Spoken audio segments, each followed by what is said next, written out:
fahavalo andininy faraika amby telopolo. Ino na ary no lasaintsika ny amin'izany zavatra izany? Raha Andriamanitra ny momba antsika, iza no atohitra antsika? Hira Andriamanitra ny momba antsika.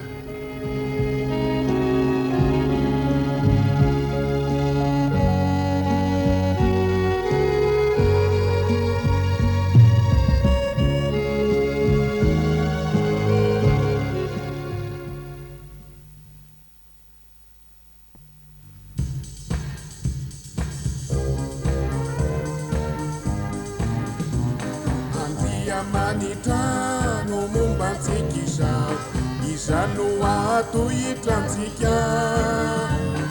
Ario ny tahotra fa izy tsy anda, ny tanany anafaka antsika.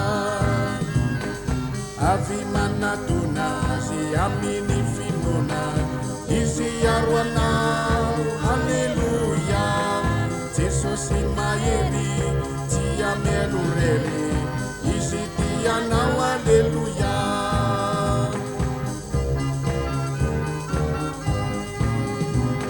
Andriamanitra no momba antsika izy no any fanantenana. Mijaly raha tola vitraziana, fa omeo azy anio ny fona. Avy manatona azy amin'ny finoana, izy aro anao, alleluia. Jesosy mahery tsy amelo rery, izy tianao, alleluia.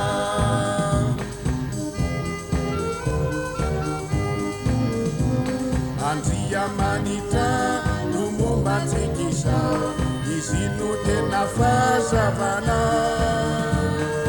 Iandry lehibe ny tarikana, metezanaraka ny lalany. Avy manatona azy amin'ny finoana, izy aro anao, alleluia. Jesosy mahery tsy amelo rery, izy tianao, alleluia.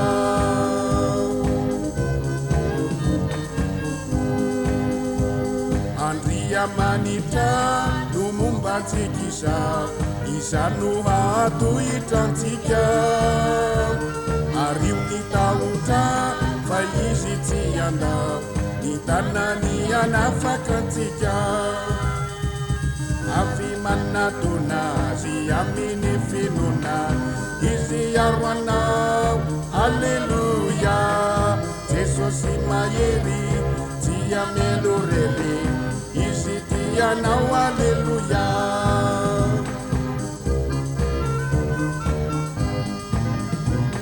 Andriamanitra no momba antsika izy no any fanantenana.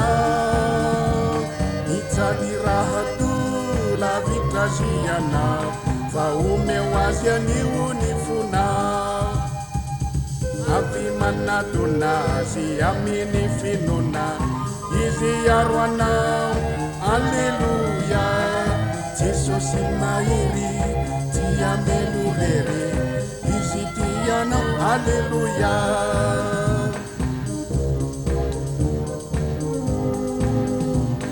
Andriamanitra no momba antsika izy no tena fahazavana. Iandry lehibe mitarikana, metezanaraka ny lalany. Avy manatona azy amin'ny finoana, izy aro anao, alleluia. Jesosy mahery tsy amelo rery, izy tianao, alleluia.